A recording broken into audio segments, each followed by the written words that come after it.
வீடியோவில் காய்கறி குருமா எப்படி செய்கிறதுன்னு பார்க்க போகிறோம். கேரட்டு, பீன்ஸு, வெங்காயம், பீன்ஸு எல்லாமே வேக வச்சுட்டு தாளித்து வேக வச்சுட்டு, அப்புறம்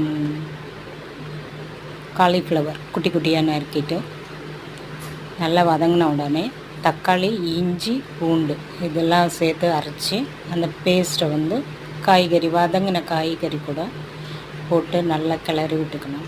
நல்லா கொதித்த உடனே கரம் மசாலா, உப்பு, மிளகாய் பொடி இதெல்லாம் போட்டு நல்லா எவ்வளோ கெட்டி பதம் வேணுமோ அந்த அளவுக்கு கொஞ்சம் தண்ணி சேர்த்துட்டு குக்கரில் மூடி வச்சு 2 விசில் விட்டுறணும்.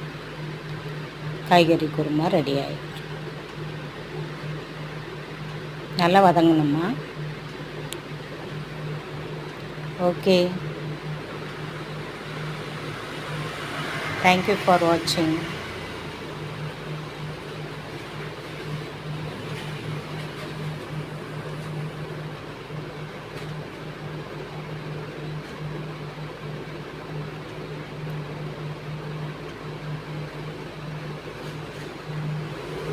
குக்கர் மூடி வச்சுட்டு 2 விசில்.